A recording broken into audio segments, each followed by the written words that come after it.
Jueces y les llamamos rescate oportuno para cada crisis.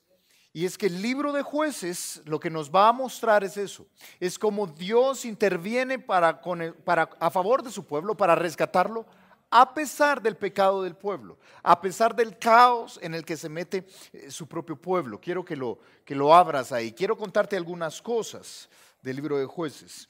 El libro de Jueces sucede en un momento histórico. Sígueme acá. Sucede en un momento histórico muy, muy interesante.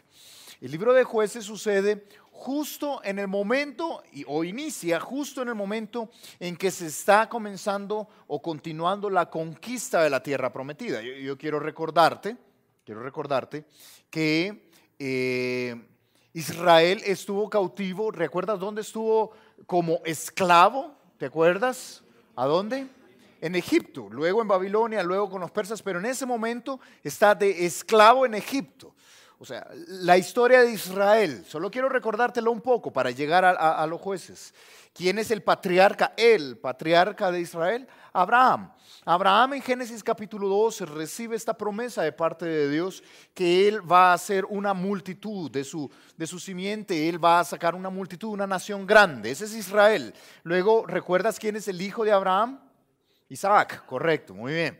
Y luego de Isaac, ¿recuerdas que él tiene gemelos? Esaú y Jacob, pero que Dios decide que sea por Jacob, que vaya, y ahí tienen los tres patriarcas de Israel: Abraham, Isaac y Jacob. Jacob crece, tiene 12 hijos. ¿Recuerdas que tiene todos estos hijos y por lo tanto se hacen estas tribus? Y tú conoces algunos de sus nombres: Zabulón, Neftalí, Dan, Gad, Rubén, Judá, José, Benjamín. ¿Recuerdas todos estos nombres?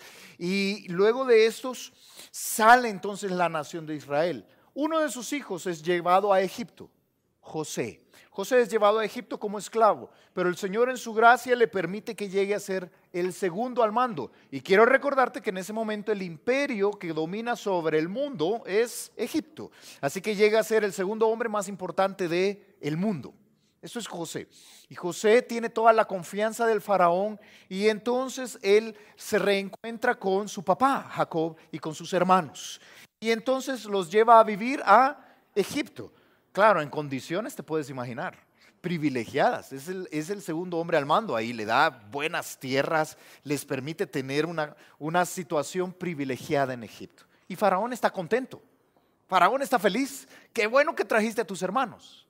Ok, pero luego muere ese faraón, muere José, muere ese faraón, y se levanta un faraón que no conoció a José. No supo lo que José hizo por el pueblo de Egipto. Y este faraón esclaviza a esos judíos que estaban ahí. Esclaviza a los hijos de Jacob. Ahora era una gran multitud, los años habían pasado. Y los israelitas son como los latinos, se reproducen harto. ¿Sí? Entonces se habían reproducido mucho allí en Egipto. Y entonces este faraón que no conoció a José, toma a este pueblo y lo hace esclavo. Lo hace esclavo. Entonces Dios saca a este pueblo de la esclavitud.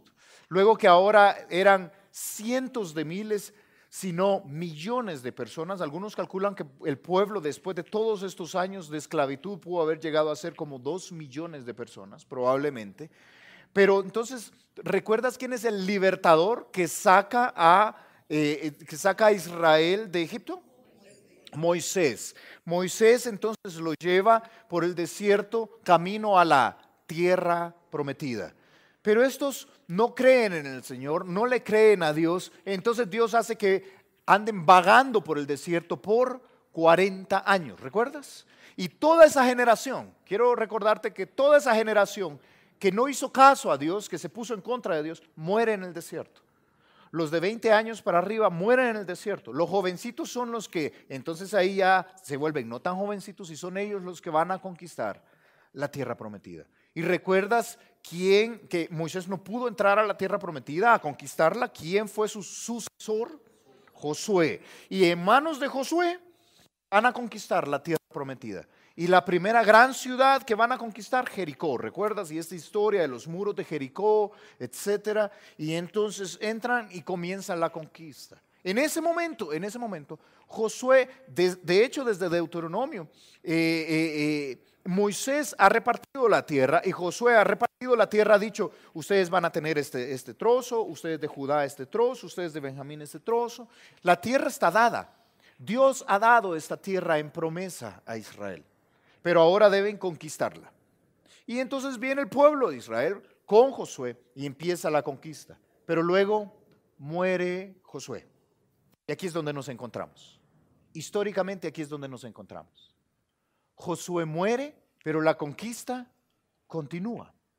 Y entonces llegamos al libro de Jueces, que nos cuenta un relato fascinante. Jueces es un libro que nos demuestra la naturaleza humana, tal cual es. Fracasada, pecadora, se arrepiente, busca al Señor, fracasa, se arrepiente, fracasa y se arrepiente. Se parece a nuestro estilo de vida, ¿estás de acuerdo? Es muy, muy naturaleza humana. Por eso Jueces es tan impactante. El libro de Jueces, fíjate, es un libro en el cual la conquista continúa, pero fracasan en esta conquista. Fracasan. Y vamos a ver por qué fracasan, de qué manera fracasan. Ellos tienen que luchar contra los pueblos que están allí, porque Dios les ha dado esta tierra. Entonces, tienen que luchar con los pueblos que ya son de la tierra de Canaán, que son los cananeos, pero también tienen que luchar contra estos pueblos que están recientemente instalados en esa tierra, los filisteos, los moabitas y los amonitas. Pero también tienen que luchar con unos pueblos que son seminómadas en el desierto, que son los amalecitas y que son los madianitas. Contra todos estos pueblos tienen que luchar y ahora tienen que conquistarlos. Y fíjate, solo como punto aparte allí, que lo tengas en tu mente. Dios va a utilizar a su pueblo Israel para juzgar la impiedad de estas naciones. Te dejo el dato porque vas a ver mucha batalla y uno puede preguntarse, ¿y por qué Dios permitió esto? Porque era un juicio sobre estas naciones, como vendrá el juicio sobre los enemigos de Dios. Todo aquel que levante el puño contra Dios y diga, no, yo no quiero nada con Dios, será juzgado. Yo quiero que entiendas esto. Pero no es juzgado en este momento, aquí ahora. Será juzgado con un infierno literal. ¿Y quiénes son los agentes de juicio? Nosotros. Cuando compartimos la verdad y ellos rechazan esta verdad, el que no cree ya ha sido condenado. ¿Entiendes esto? Pero en ese momento el agente de juicio de Dios era Israel, su pueblo. Y lo que hacía Israel era venir y presentar al Dios de Israel y los pueblos rechazaban a ese Dios y vivían en tremenda impiedad. Deuteronomio capítulo 9, verso 4, te dejo el dato allí, dice que la impiedad de ellos era tal que Dios tenía que juzgarles. Así que lo que vamos a ver es Israel haciendo el juicio de Dios sobre estas naciones, pero fracasando tremendamente. Y esto los mete en una dinámica de pecado terrible. Y vemos cómo Dios les rescata una y otra vez. Cuánta paciencia de nuestro Dios. Por eso el rescate oportuno en cada crisis es lo que vamos a ver en el libro de Jueces. El libro de Jueces nos habla de 12 jueces. Algunos consideran 13 jueces al meter a Abimelech ahí, pero yo te propongo que no. El libro está compuesto de esta manera. Primero hay una introducción. Capítulo 1 y capítulo 2 básicamente nos dan una gran introducción, una introducción repetitiva, va a ser muy interesante. Vamos a comenzar, por supuesto, con la introducción. Y luego está estos 12 jueces, 6 jueces mayores y 6 jueces que solo dicen, sí, también Samgar fue juez, que no dice nada. Por eso se les considera 6 jueces menores, 12 jueces en total. Y luego nos cuenta 3 historias para mostrarnos la depravación de Israel en ese momento. Abimelech y luego 2 historias más, un levita y su concubina y otra historia más al final del libro, como un epílogo, como un final, solo para mostrarnos lo desastroso que estaba pasando en Israel en ese momento. Vamos a ver que el pueblo se degenera completamente. Un verso que describe el libro de Jueces es el último verso. Busca el último verso del libro de Jueces, capítulo 21.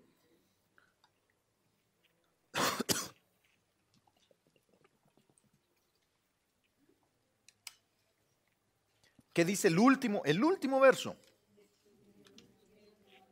Eso que están leyendo. Muy bien. Muy bien. Todo eso que dijeron estoy de acuerdo. No les entendí nada, pero eso que dijeron eso es. Leyeron allí lo que dice, en esos días no había rey en Israel, cada uno hacía lo que bien le parecía. Esa es probablemente la mejor descripción de este libro allí de los jueces. No había rey en Israel y cada uno hacía lo que bien le parecía. Terrible. ¿Sabes cómo se llama eso? Anarquía.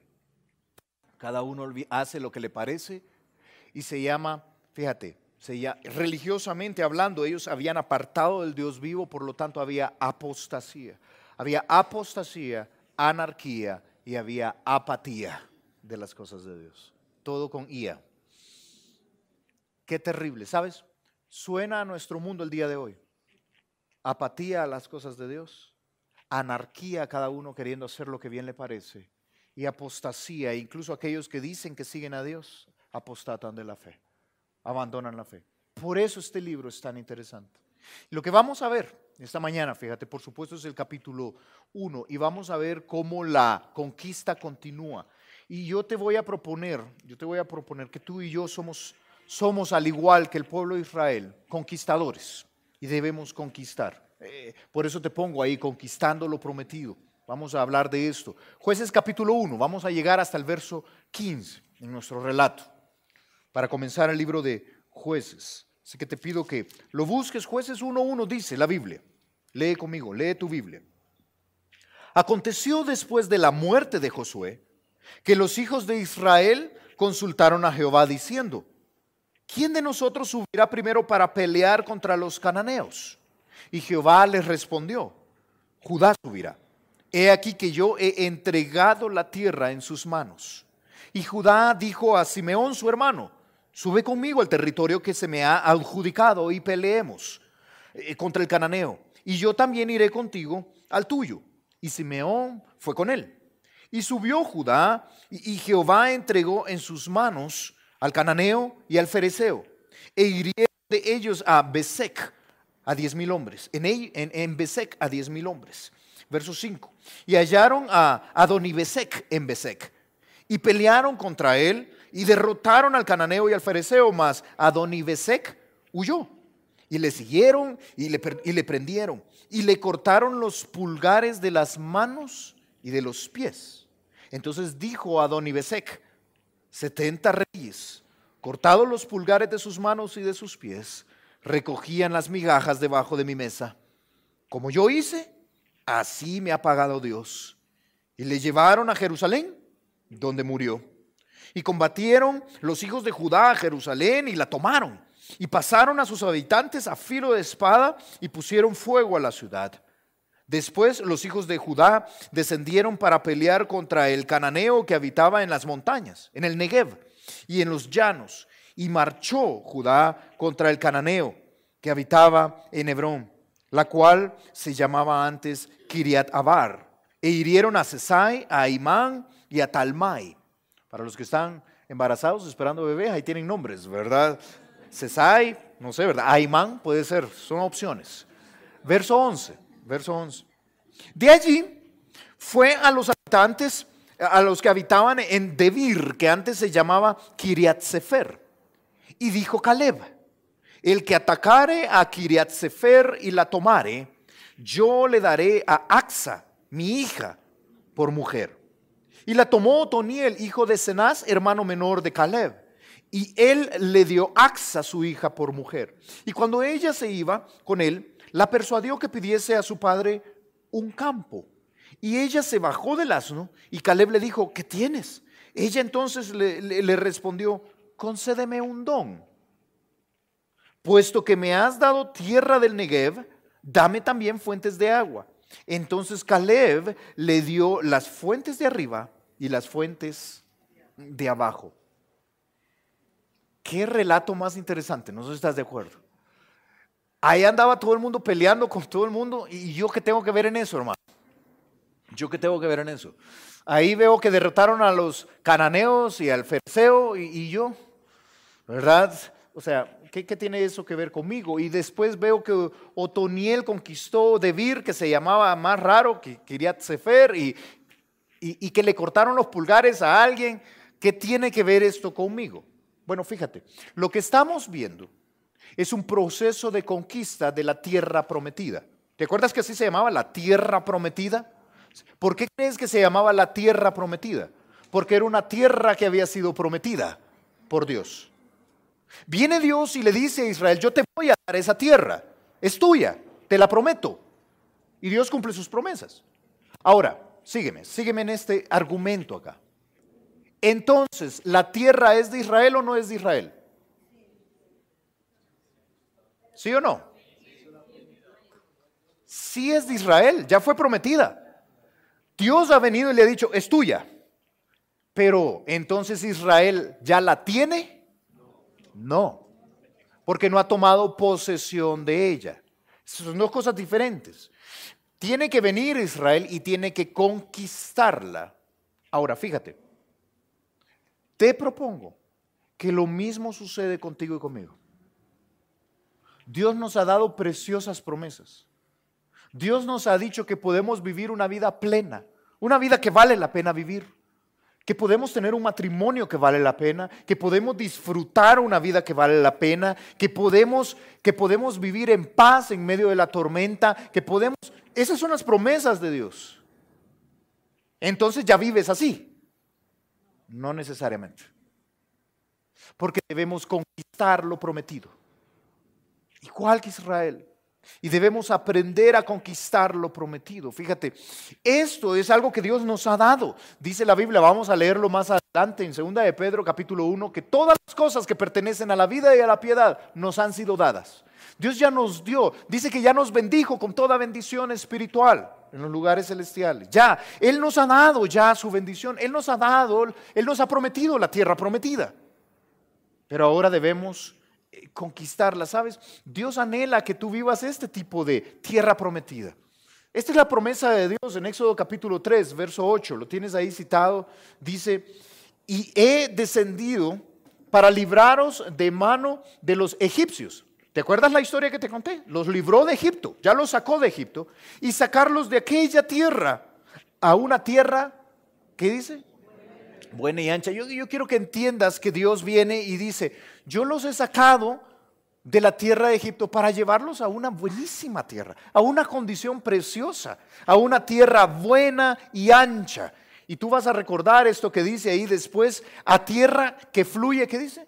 Leche y miel. ¿Te puedes imaginar una tierra de donde sale leche y miel? Por supuesto, es una figura donde te está diciendo una tierra de abundancia, una tierra buena, una tierra donde tus necesidades son suplidas, una tierra buena y ancha, donde fluye leche y miel. A los lugares del cananeo, del eteo, del amorreo, del fereceo, del heveo y del jebuseo. Ahí están esos pueblos. Es una tierra buena, pero que debes conquistar. Dios te ha prometido lo mismo a ti. Una vida buena, una vida en abundancia, una vida plena que debes conquistar. ¿Y cómo conquisto eso, hermano? Yo anhelo esa vida. Yo quiero la tierra donde fluye leche y miel. Yo quiero una tierra ancha y buena. Y ojo, fíjate, no te estoy hablando de plata. Nos han programado para pensar, bendición igual plata. Así nos han programado, bendición igual plata. No, Dios, y hablamos así, y no hay ningún pecado en hablar así, pero hablamos así. No, Dios me ha bendecido mucho porque me ha dado mucha plata. Entonces cuando piensas, no, yo no tengo mucha plata, entonces Dios no me ha bendecido. Creo que nos hemos perdido. Estoy hablando de una vida plena, estoy hablando de que sí, Dios puede bendecirte con plata, qué bendición, y Él siempre va a suplir tus necesidades, de acuerdo. Pero estoy hablando más que esto, estoy hablando de cuánto valor le das a tener paz y tranquilidad en tu familia. ¿Cuánto valor le das a eso? ¿Cuánto valor le das a poder dormir tranquilo? En paz. En paz me acostaré y asimismo dormiré, porque solo tú me haces vivir confiado. ¿Cuánto valor le das a eso? ¿Cuánto valor le das a poder ser usado por Dios y ver los frutos del esfuerzo de tus manos y que Dios te use? ¿Cuánto valor le das a poder ver a tus hijos como parte de ese fruto? ¿Cuánto valor le das a una vida que vive en paz en medio de la tormenta? No sé cuánto valor le das, pero es leche que fluye, es tierra que fluye leche y miel, es tierra ancha y abundante, es una bendición. Y es esta vida la que Dios puede darte, pero debemos conquistarla. ¿Cómo? Y yo te lo planteo aquí, hermano. Dios desea que tengas una vida plena, una vida que vale la pena. Si tú estás viviendo una vida a medias, si tú estás viviendo una vida donde tú dices, sí, ay, voy hermano, mira, sufriendo siempre, como siempre, ni va, no es la voluntad de Dios. No es la voluntad de Dios. Si tú estás viviendo esta vida donde arrastra los pies y dices, hay hermanos, ¿te has fijado? Donde uno les pregunta, ¿verdad, hermano, qué tal?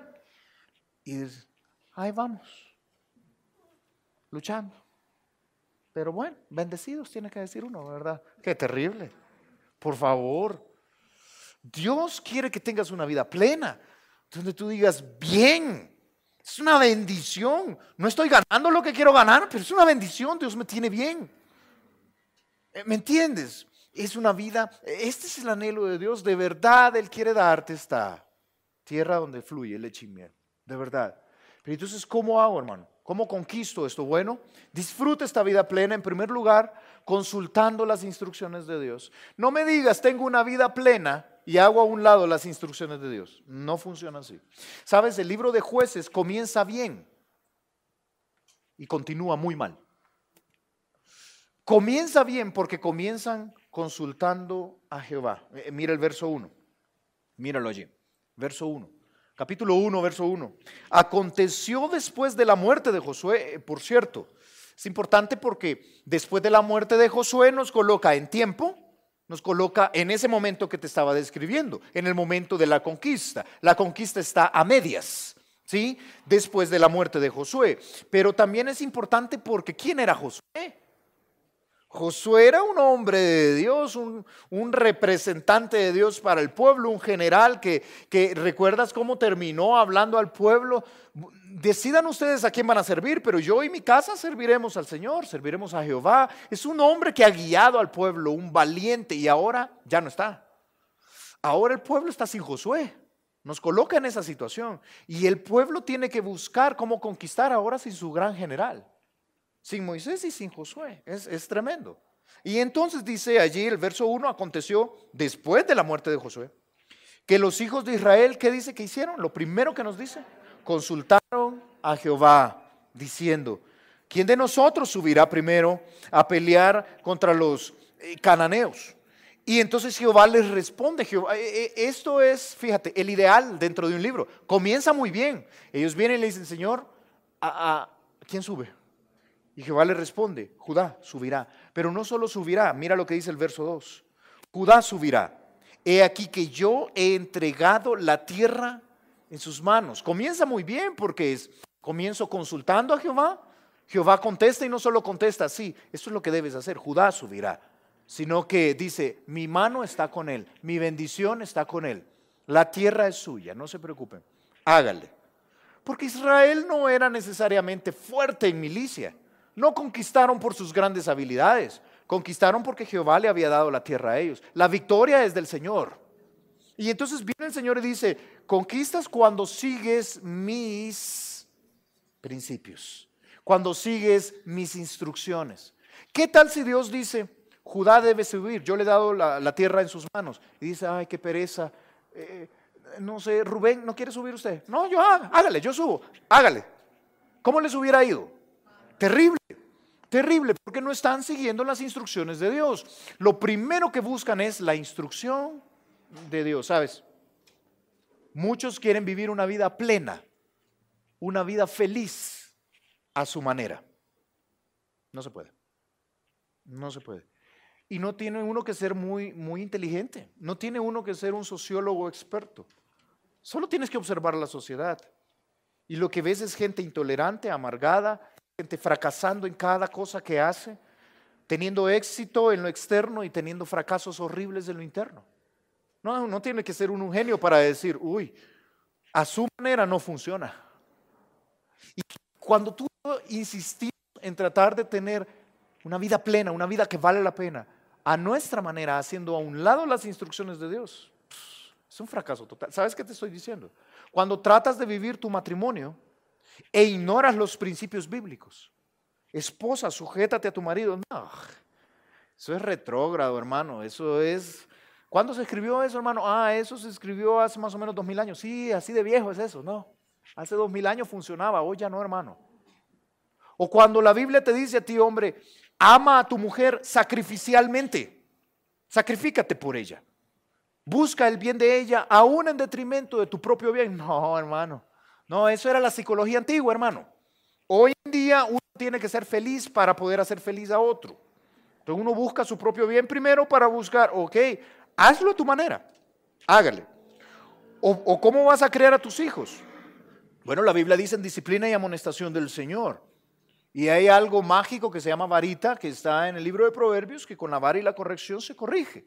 Y de repente tú dices, no, hermano, eso quedó demostrado en los años 60. El doctor Spock nos enseñó que eso no, y no estoy hablando del de Star Trek, ¿verdad? Sino que de verdad hubo un doctor Spock ahí que dijo, no, eso no funciona. Ah, bueno, hágale, porque mira el resultado. Mira el resultado, solo mira la sociedad y parece que el doctor Spock no tuvo razón, porque de los años 60 para acá es la peor generación que hemos tenido. Nos incluye a nosotros, los que todavía estamos ahí, jovenones, ¿verdad? Y a los millennials. Y son las dos generaciones más terribles que tenemos. Amén, millennials, ¿verdad? Sí, hay varios millennials acá. No sé si ves, la forma de Dios funciona. Haz a un lado las instrucciones de Dios y no conquistas nada. ¿Quieres una vida plena?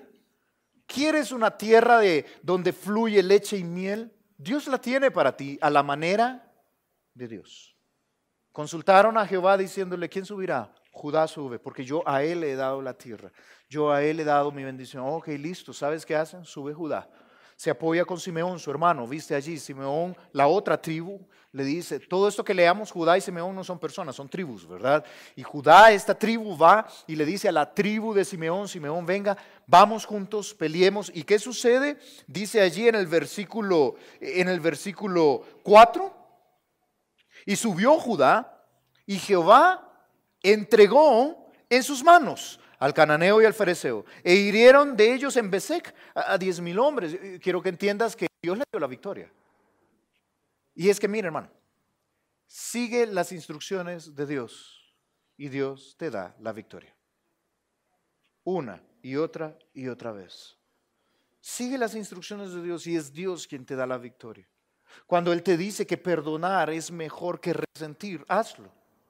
Y Él te da la victoria. Cuando Él dice, es la venganza, yo pagaré, dice el Señor, hazlo, confía en esto. Deja de estarte vengando. Y Él te da la victoria. En medio de cada situación difícil, confía en el Señor, que Él te sostiene de su mano, de tu mano derecha. Confía en Él. Y Él te da la victoria. Así funciona. Cuando sigues sus instrucciones, funciona.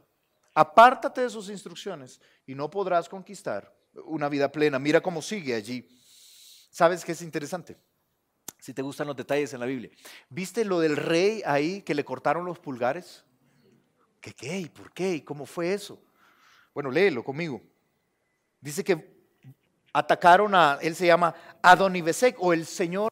Adoni, ¿recuerdas Adonai? De ahí viene esa palabra, el Señor Adoni-Besec, el Señor de Besec, es lo que significa Adoni-Besec. Y entonces dice que persiguen a este rey, a quien le llaman, o sea, es un título, Adoni-Besec, y a Adoni-Besec le persiguen, pero él huye, pero luego le atrapan, ¿te acuerdas? Y le cortan los pulgares, dice allí en el verso 6.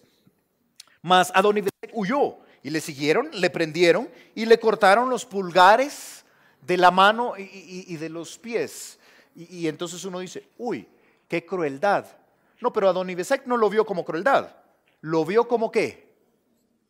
Justicia, diríamos, como el pago de Dios a sus hechos. Mira el siguiente verso. El verso 7. Solo quiero que entiendas que cuando tú creas que el pueblo de Israel era cruel, no. Estas acciones se tratan de el juicio de Dios sobre estos pueblos impíos. Recuerda esto siempre. Tanto que lo reconocen los pueblos impíos. Adoni-Besec lo reconoce, verso 7. Entonces dijo Adoni-Besec, 70 reyes y 70, solo para que sepas, es un número que dice un montón. Eso significa, pueden ser 70, pero puede significar un montón de reyes. ¿Sí? ¿Te acuerdas de 70 veces 7? Eso significa un montón. ¿Sí?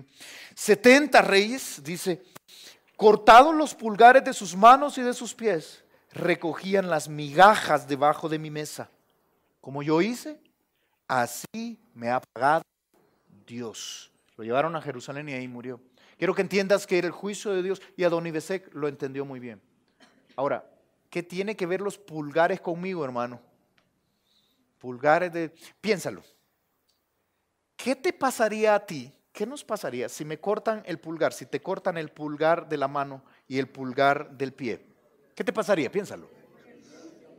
Suceden dos cosas muy interesantes, lo que ustedes ya dijeron. Uno, no puede caminar.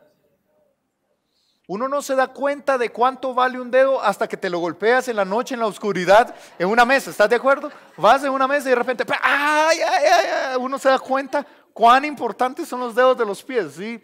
Y el pulgar obviamente es lo que te permite la estabilidad. No puedes caminar bien sin los pulgares de tus pies. ¿Y qué sucede con las manos si no tienes los pulgares? No puedes coger nada, por lo menos no con facilidad ni con firmeza. No puedes coger la espada y pelear, tanto que dice Adonibesec, yo así tenía 70 reyes y los tenía dominados al punto que los tenía mendigando, comiendo las migajas en mi mesa, en lugar de estar, son 70 reyes, en lugar de estar en el banquete del rey, que ellos merecían o tenían, ahora estaban mendigando las migajas de mi mesa. Y es que sabes, eso es lo que hace este mundo, lo que hace el enemigo con la vida de aquel que no busca y no conquista una vida plena. Le corta los pulgares de los pies, le corta los pulgares de las manos. ¿Y sabes qué es el resultado de esto? No anda bien. Su vida no anda bien. Anda cojeando, anda pando, anda mal. No puede hacer nada, no puede caminar derecho, no puede caminar como debería. Su andar es terrible. ¿Sabes? No puede coger la espada, que es la palabra de Dios, y no puede batallar, no puede obrar de acuerdo a la fuerza de sus manos. Mira, hermano, ¿sabes qué es conquistar una vida plena? Conquistar una vida plena consiste en que andar es derecho. Las cosas funcionan. Es que tu obrar es correcto. Tus manos funcionan, las obras de tus manos funcionan. ¿Sabes qué es en la práctica? Es que tu matrimonio anda derecho, funciona, anda bien. Es que tus finanzas andan bien, eres ordenado, las tienes bien. Es que la relación con tus hijos, la relación con tus compañeros anda bien, camina derecho, camina bien. Pero dime cuántos reyes de este mundo andan todos curviados. Sus cosas no andan bien, caminan raro, no saben cómo caminar. Conquistar significa que tu vida anda bien. Mira, hermano, es que cuando sigues las instrucciones de Dios, tu vida anda bien, funciona. Uno camina derecho, no camina curviado, no camina mal, anda bien. Hay un salmo que te he puesto ahí. Yo te pido que lo busques, deja una marca en Jueces, pero vamos a regresar. Pero busca este salmo. Mira, hermano, muchas veces muchos piensan que los preceptos, los mandatos de Dios, que seguir las instrucciones de Dios se trata de una cárcel. Porque muchos de los mandatos de Dios son un no. No te acuestes con esa mujer que no es tu esposa. No tomes ese dinero o no des ese dinero corrupto. No hagas. Y entonces uno puede imaginarse que es una cárcel. Y dice, y yo he dicho esto siempre, que muchos creyentes viven así, como que tuvieron barrotes, ven a la gente del mundo caminando caminando todo raro, porque no tienen pulgares en ningún lado, su camino no es hecho, pero están viéndolo así y dicen, ay, qué alegre la vida de ellos, ¿verdad? Pueden hacer todo lo que quieran. Mira, ahí anda él, mira, feliz. Ahí anda con una mujer que no es su esposa. Mira que, y no le pasa nada. Y aquel, mire, y aquel da dinero corrupto y le salen los negocios, ¿ve? Qué suerte, de verdad. Yo como aquí estoy preso en los principios de Dios. Yo quiero decirte que los principios de Dios no son una cárcel. Los principios de Dios son una sombría de protección. ¿Sabes cómo es? Tú estás en la sombría de protección y tú puedes salirte cuando quieras. Hágale, ahí está la puerta, dele, salga. Pero afuera está lloviendo y está lloviendo fuerte y feo. Y sabes, uno está en la sombría y dice, uy, qué feo se están mojando todos aquellos. Y miren cómo caminan, no caminan derecho. Qué terrible, pobrecitos. Yo, salirme, no, gracias. Yo sigo cubierto bajo la protección de los principios de mi Dios. Es todo lo contrario. Es bienaventurado aquel que vive de acuerdo a los principios de su Dios. Dice Salmo 112. No estamos bajo una cárcel, hermano, estamos bajo un techo de protección, siguiendo las instrucciones de Dios. Salmo 112, te lo leo completo, porque se explica solo el Salmo. Bienaventurado el hombre que teme a Jehová y en sus mandamientos se deleita en gran manera, que consulta sus instrucciones, que vive bajo su techo. Su descendencia será poderosa en la tierra, la generación de los rectos será bendita. Bienes y riquezas hay en la casa, en su casa, y su justicia permanece para siempre. Resplandeció en las tinieblas la luz a los rectos. Es clemente, misericordioso y justo. El hombre de bien tiene misericordia y presta, gobierna sus asuntos con juicio, por lo cual no resbalará jamás. En memoria eterna será el justo. No tendrá temor de malas noticias, su corazón está firme, confiado en Jehová. Asegurado está su corazón, no temerá hasta que vea en sus enemigos su deseo. Reparte, da a los pobres, su justicia permanece para siempre, su poder será exaltado en gloria. Lo verá el impío y se irritará, crujirá los dientes y se consumirá. El deseo de los impíos perecerá. Perdón, hermano, pero la Biblia es clara. Bienaventurado aquel que teme a Jehová. Cuando uno busca las instrucciones de Dios, puede conquistar una vida plena. Una vida que funciona, que camina derecho, que camina bien, cuyos pulgares funcionan, que puede obrar bien. Mira, hermano, tú puedes tener esta vida plena. Hay un pasaje que yo te comparto, es uno de mis pasajes favoritos. Yo quisiera, cuando muera, que esta fuera un pasaje que está en mi lápida, porque es un pasaje que yo quisiera que describiera mi vida. Es muy sencillo. Dice Salmo 73, verso 24, escrito por Asaf. Esta es su vida. Me has guiado según tu consejo y después me recibirás en gloria. Piensa lo que estás diciendo. Esa es la vida. Esa es la vida ideal.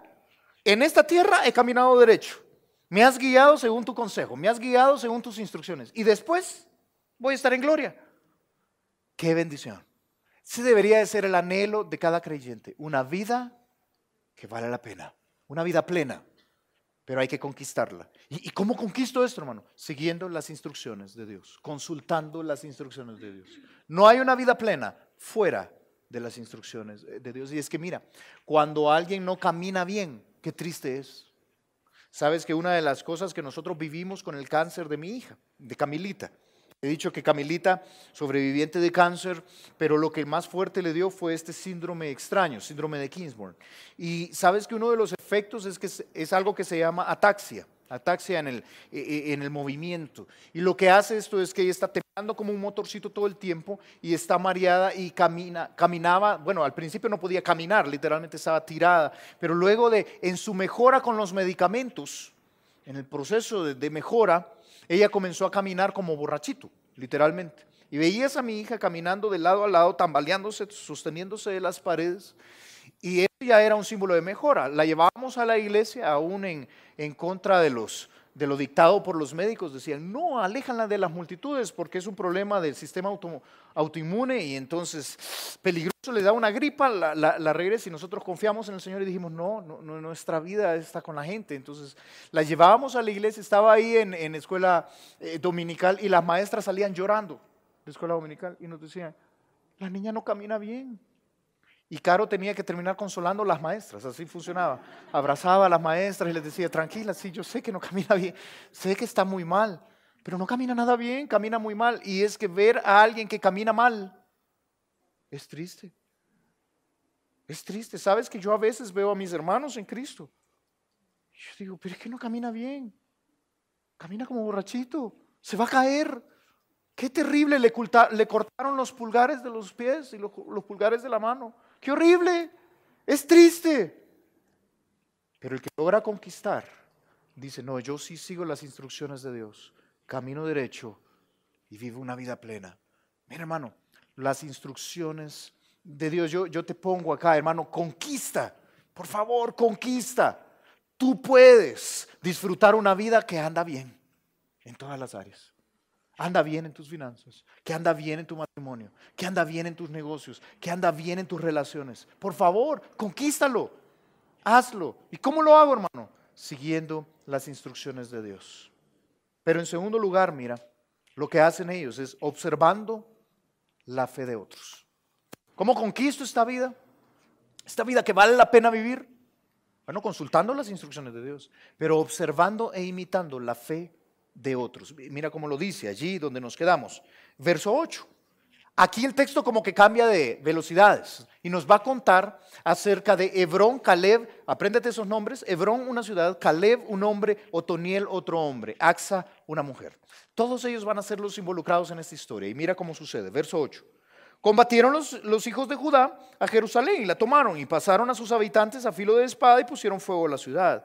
Después los hijos de Judá descendieron para pelear contra el cananeo que habita en las montañas en el Negev, está al sur precisamente de Jerusalén, y en los llanos. Y marchó Judá contra el cananeo que habitaba, ¿a dónde? En Hebrón, recuerda esto, la cual se llamaba antes Kiriat Arba, ¿sí?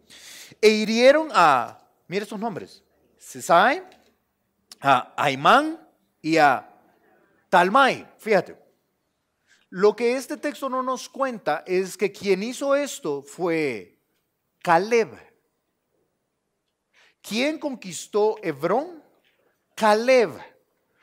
¿Cómo lo sabemos? Bueno, lo dice Josué capítulo 15, verso 14, y no tenemos tiempo para buscarlo. Josué 15, 13 y 14 nos describe esto. Cómo Josué le dice a Caleb: Caleb, ahí está Hebrón, vaya y tómela.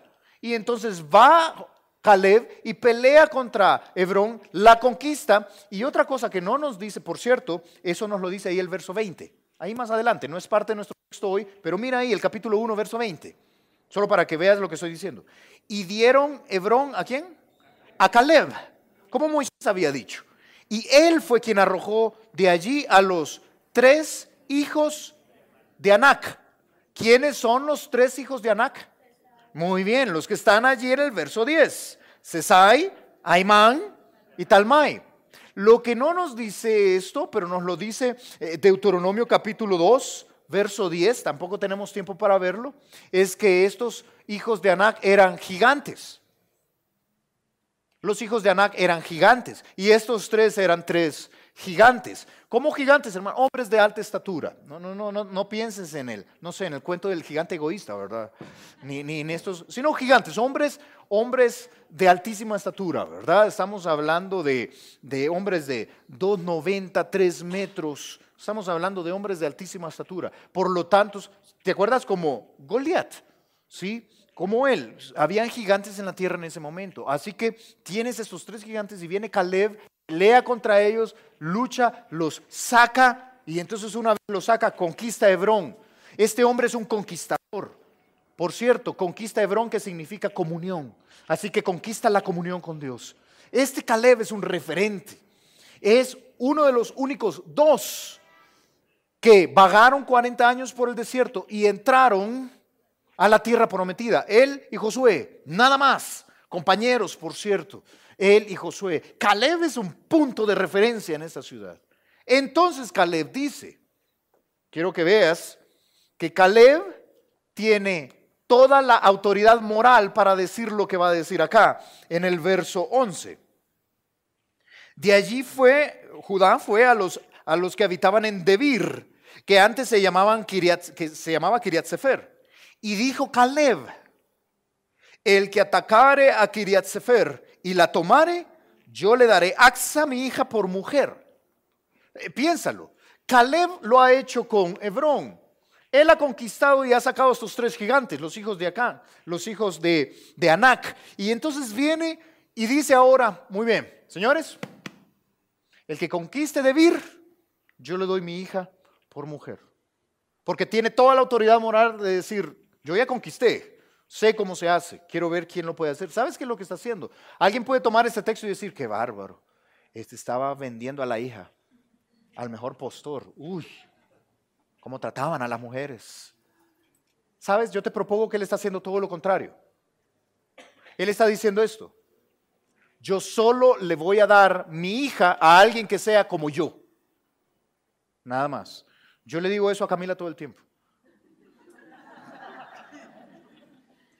Hija, tráigame a alguien que sea como yo. Perfecto, yo lo apruebo. No hay ningún problema. Pero eso es lo que está diciendo Caleb. Caleb está diciendo: yo le voy a dar. ¿Quién quiere llevarse a mi hija? A mi hija solo le doy lo mejor. Lo mejor. Y lo mejor es alguien que logre conquistar como conquisté yo. Quiero ver quién puede ir y pelear contra Debir, esta ciudad, y tomarla. ¿Y quién lo hizo? Otoniel.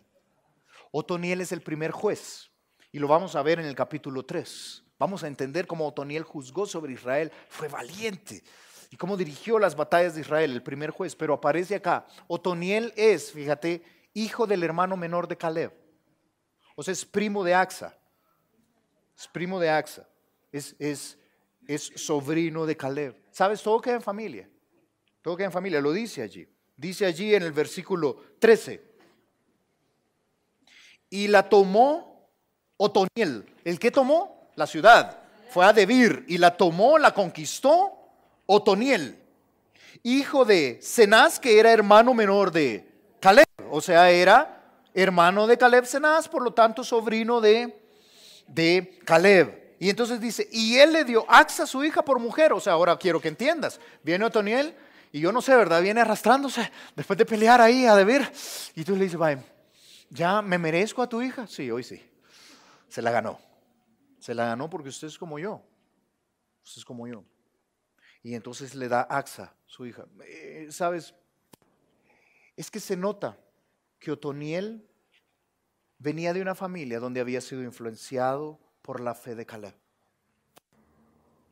Y aquí yo hablo a los adultos que estamos acá. Nuestra fe debería de ser inspiradora. Nuestra fe debería de inspirar a nuestros hijos.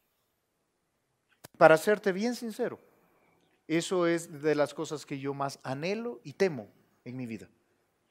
Yo quisiera que la fe de Caro y mía sea tan robusta que de Caleb pueda salir Otoniel. Alguien que imite la fe de otros. Papás que están acá, papás, tu fe debería de inspirar a tus hijos.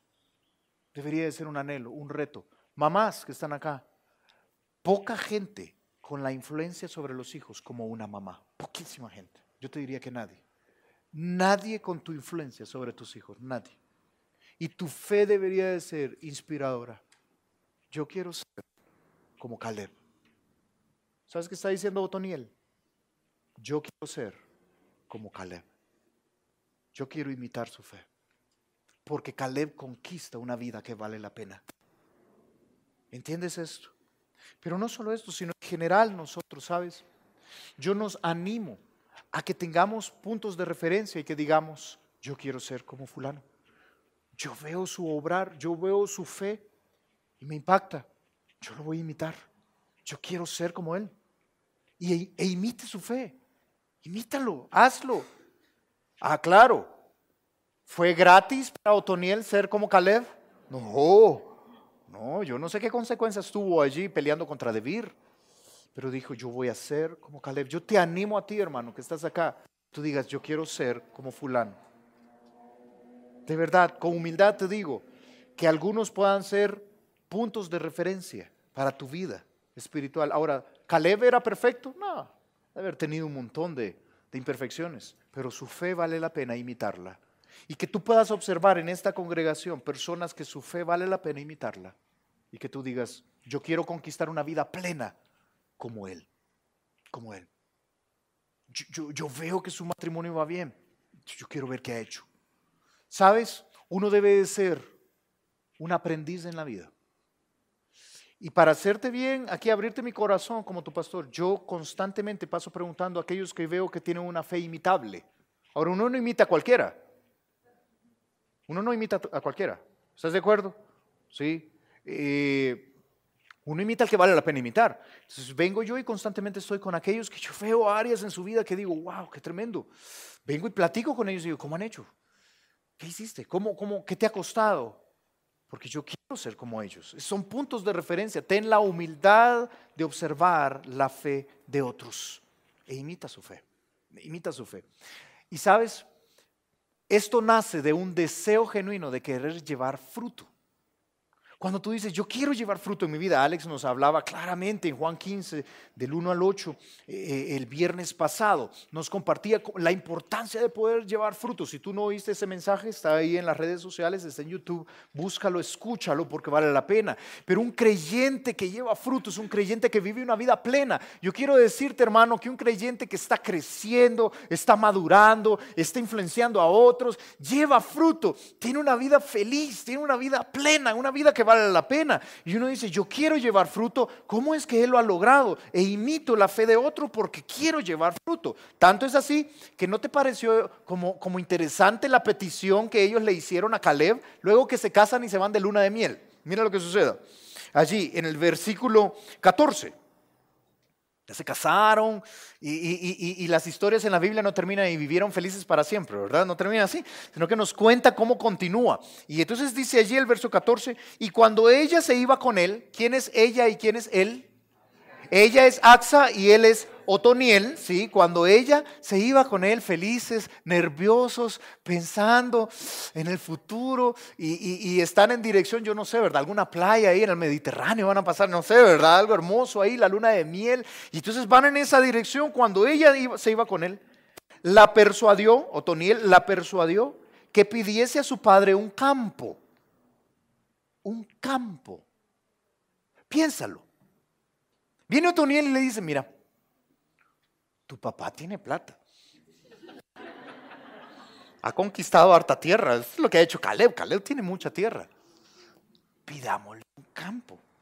Ahora, si se lo pido yo, uy, peligro, peor Caleb. O sea, conquistadora, ¿sabes? No.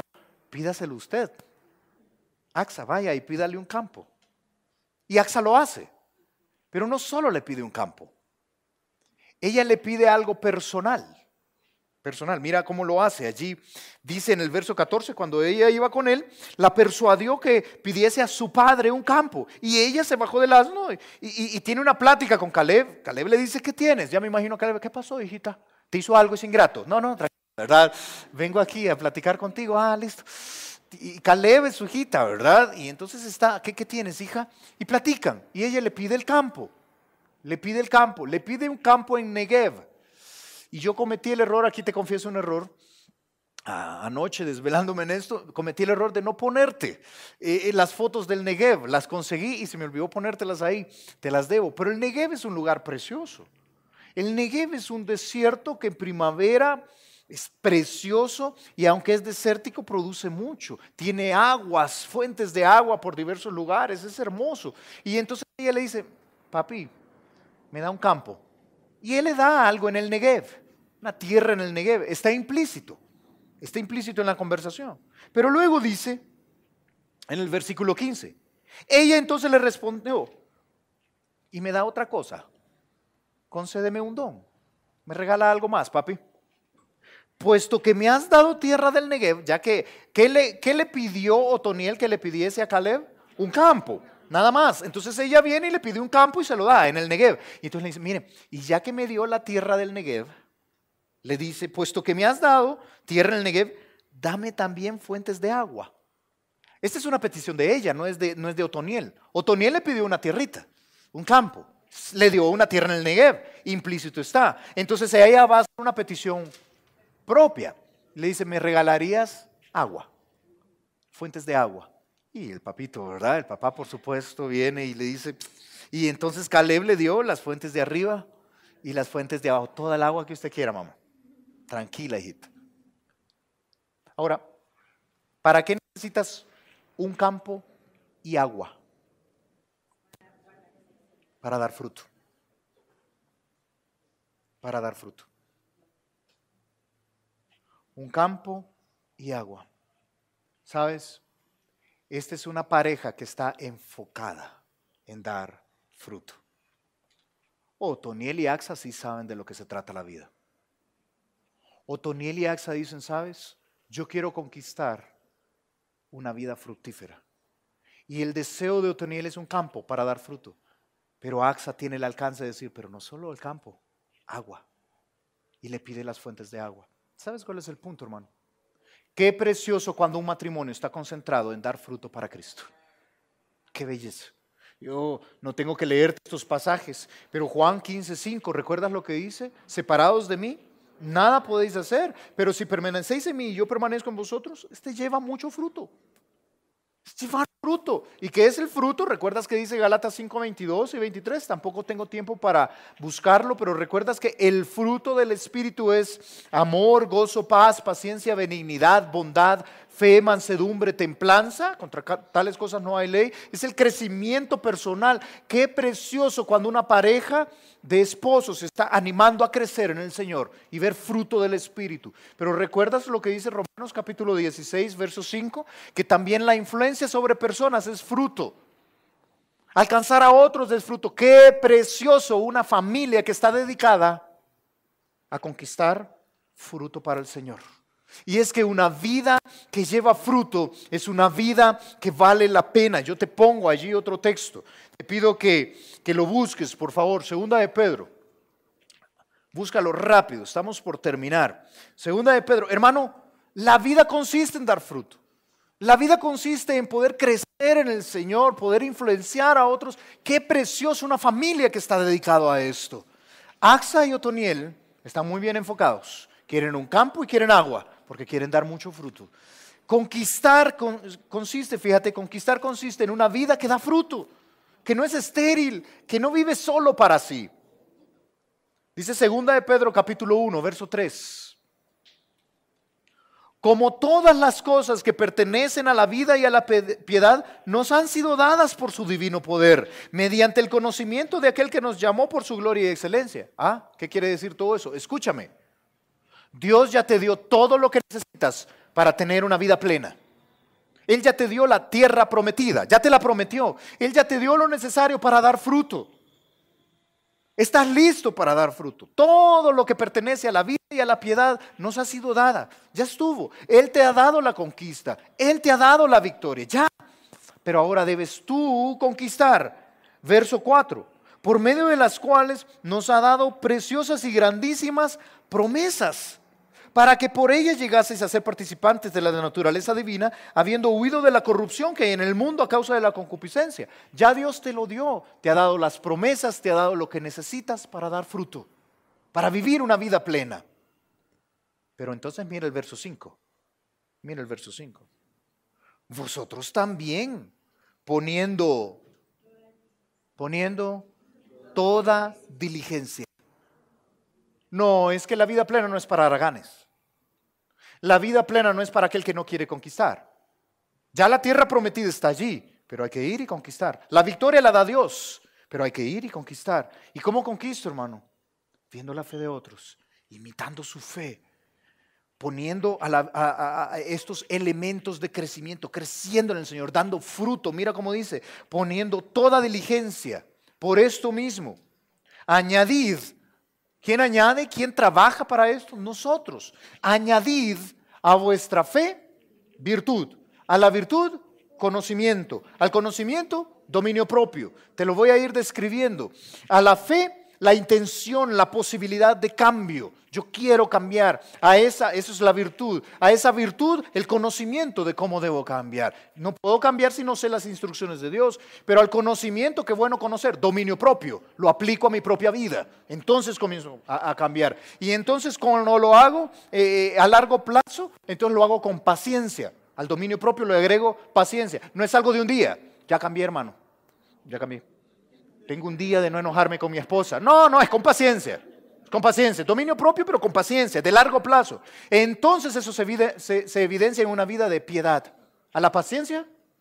Piedad. Entonces vives una vida a la manera de Dios. Y a la piedad, entonces te es posible agregarle afecto fraternal, influencias a otros. Es una bendición tu afecto fraternal, tu bendición a otros. Y luego de esto llegas al punto 7, que es el que todos anhelamos, al amor. Al amor sacrificial, te sacrificas por otros, eres un sacrificio vivo, santo, agradable a Dios. ¿Estás en esa curva de crecimiento? ¿De verdad? Porque si lo haces, dice el verso 8, porque si estas cosas están en vosotros y abundan, no os dejarán estar ociosos ni sin fruto.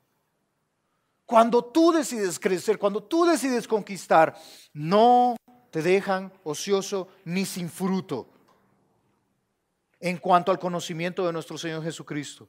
Pero el que no tiene estas cosas, tiene la vista muy corta, es ciego, habiendo olvidado la purificación de sus antiguos pecados, vive solo para Él aquí y el ahora. Mira, hermano, vive por el fruto, porque un día vamos a estar delante del Señor Jesús y Él va a decir, ¿cómo te fue con el fruto?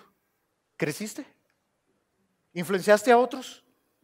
No te va a preguntar cómo te fue en los negocios. No te va a preguntar cómo te fue en tus carreras. ¿En tu carrera la sacaste? Sí, señor, hasta maestría. No te va a preguntar eso. No te va a preguntar cuántas propiedades tuviste.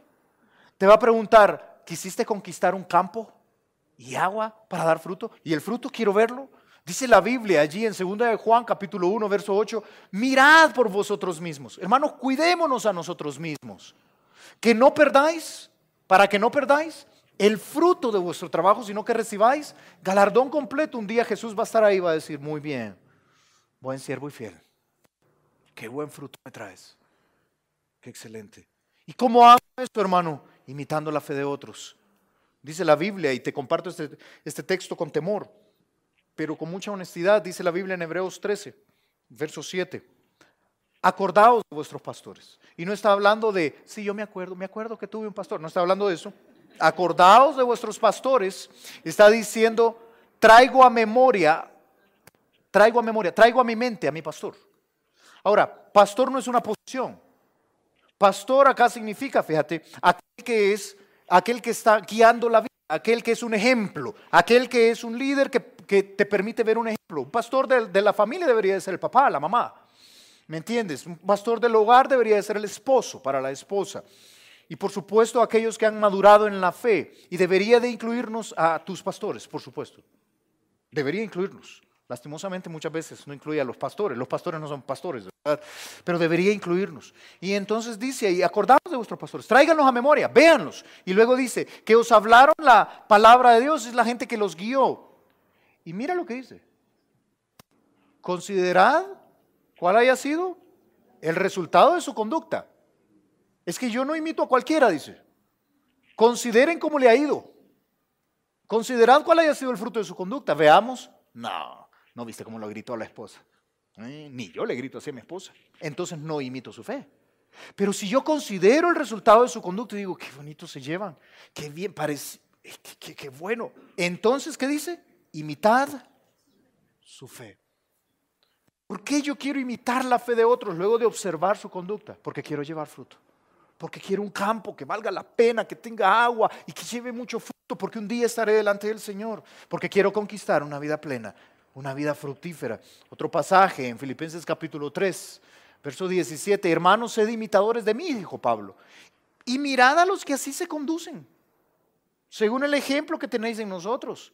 Vean a su alrededor, busca puntos de referencia, observa aquel que ha madurado en el Señor. Imiten su fe, porque quiero llevar mucho fruto. Mira, yo te dejo con un pensamiento acá. Te dejo con un pensamiento sencillo. Hermano, conquista. Conquista. Tú puedes disfrutar una vida fructífera que glorifique al Señor y que tiene recompensa. Que un día llegues delante del Señor y Dios diga, bien hecho, buen siervo y fiel, muy bien, conquistaste.